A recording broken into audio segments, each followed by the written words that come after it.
गोलीपुर नाम के एक गांव में नीता और नीना नाम की दो बहनें रहती थी। लेकिन नीता की बेटी नेहा बहुत खूबसूरत और सुंदर थी, पर वहीं नीना की बेटी निशा बिल्कुल काली और बदसूरत थी। अपनी नेहा की तो शादी भी पक्की हो गई है, लड़का सरकारी नौकरी वाला है। अपनी निशा की भी उम्र निकल रही है, पर ऐसे काले रंग के साथ कौन करेगा इससे शादी? मैंने सेठ जी से उधार ले लिया है। हम निशा को शहर लेकर जाएंगे और वहां इसके गोरे होने के लिए इसका इलाज करवाएंगे। पर इसकी क्या जरूरत थी? हमारे पास कुछ पैसे बचे तो है ना? हाँ, पर वो पैसे इसके ब्याह में काम आएंगे। निशा पढ़ाई में बहुत अच्छी थी। वो दिन रात मन लगाकर पढ़ती और उसके माता पिता उसकी पढ़ाई एवं अंकों को इतना महत्व नहीं देते थे। कुछ दिनों के बाद मनीष और नीना निशा के साथ शहर चले जाते हैं और वहां जाकर एक कमरा किराए पर ले लेते हैं। अगले महीने 26 की हो जाएगी। गांव में भी सब बातें बनाने लगे हैं। माँ बाबा, मैंने यूपीएससी परीक्षाओं की तैयारी की है। अब हम शहर आ ही गए हैं तो मैं परीक्षा भी दे ही देती हूँ।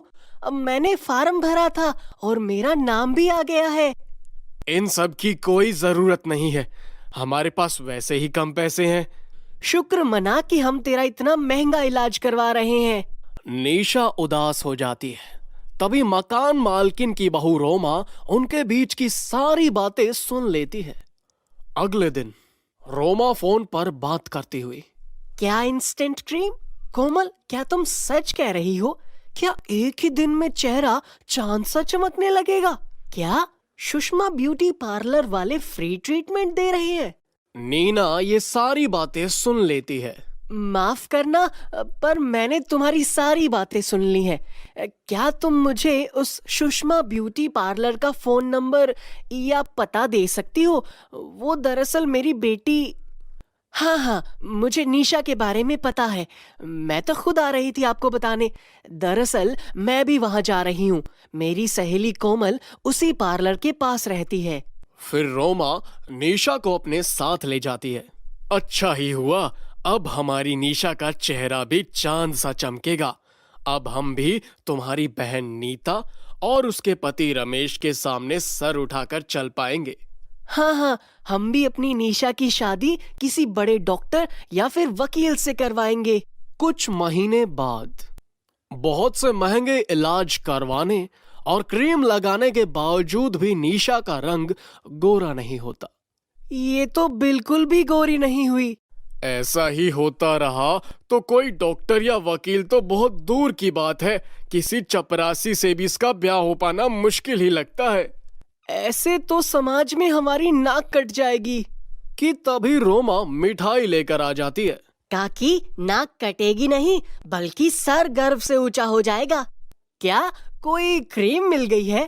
हाँ काकी, एक ऐसी क्रीम जिससे पुराने सारे दाग धब्बे मिट जाएंगे। ऐसी कौन सी क्रीम है? बाबा, सफलता की क्रीम, नई ऊंचाइयों की क्रीम। मतलब? माँ, मैं यूपीएससी परीक्षा में फर्स्ट आई हूँ और मेरा इंटरव्यू में भी सिलेक्शन हो गया है।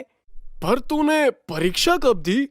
मुझे माफ कर दीजिए, मैंने सुषमा ब्यूटी पार्लर वाली झूठी बात कही और निशा को परीक्षा दिलवाने ले गई। और आज भी इंटरव्यू के लिए हमने झूठ बोला क्योंकि आप लोग मानते ही नहीं।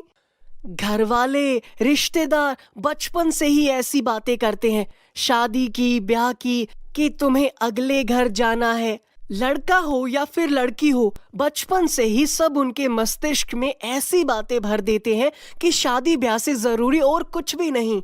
आप दोनों ने मुझे सुंदर बनाने के लिए कितने पैसे खर्चे, कितनी कितनी रात आप दोनों इस चिंता में सोए ही नहीं कि मैं 26 की हो गई हूँ, मेरी शादी कब होगी, किससे होगी। हम भले ही बहुत मॉडर्न हो गए हों, पर आज भी बहुत से माँ बाप कभी ये नहीं सोचते कि उनके बच्चे 26 या 27 के हो गए हैं, पर अभी तक वो अपने पैरों पर खड़े नहीं हुए।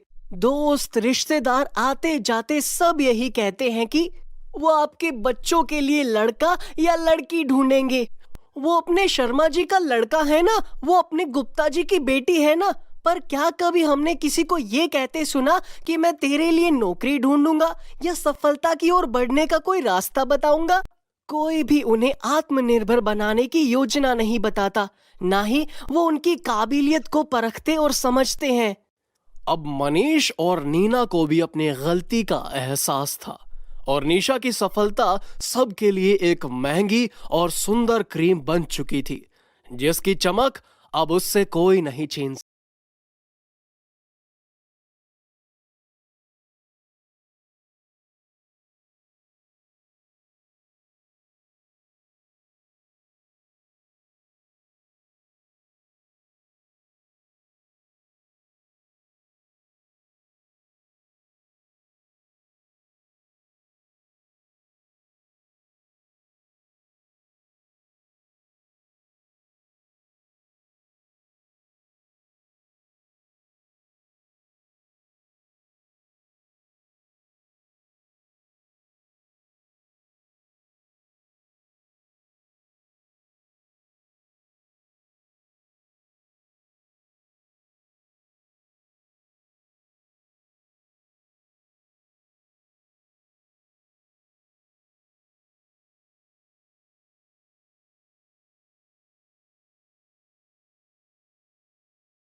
तभी सभी किसान मिलकर गांव के सरपंच के पास जाते हैं। सरपंच बोलता है, अब हमारे पास एक ही रास्ता है कि हम सब अपने अपने खेतों की ज़मीन गांव के सेठ के पास गिरवी रख दें और फिर दोबारा खेती करके धीरे धीरे वो पैसे चुका दें। सारे किसान सरपंच की बात को मान जाते हैं और सेठ के घर पैसे लेने चले जाते हैं। सेठ उन सबको एक नियमित ब्याज पर पैसे उधार दे देता है। फिर कुछ दिन बीत जाते हैं और सेठ आदिल के घर पैसे लेने आता है।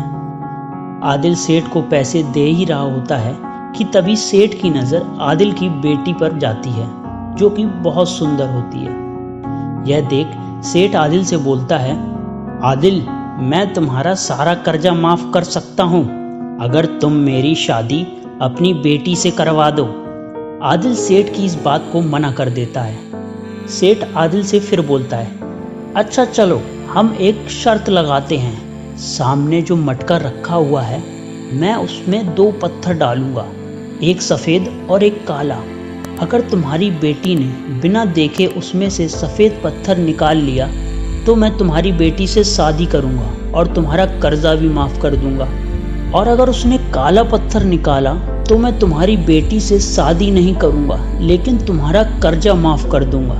ये सुन आदिल मान जाता है। फिर जब सेठ उस मटके में पत्थर डालने जाता है तो वो सेठ चुपके से उसमें दोनों सफ़ेद रंग के पत्थर डाल देता है। सेठ की इस हरकत को आदिल की बेटी देख लेती है, मगर वो कुछ नहीं बोलती।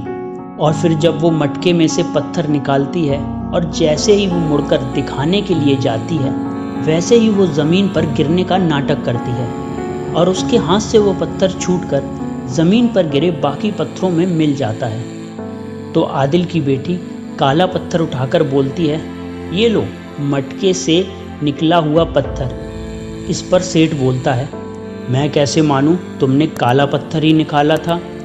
तो आदिल की बेटी बोलती है कि तुम चाहो तो मटके में देख सकते हो, मटके में सफ़ेद पत्थर ही होगा क्योंकि मैंने उसमें से काला पत्थर निकाल लिया है। आदिल की बेटी की ये चालाकी देख सेठ उससे बहुत खुश होता है और आदिल का सारा कर्जा भी माफ़ कर देता है और वहाँ से चुपचाप वापस चला जाता है।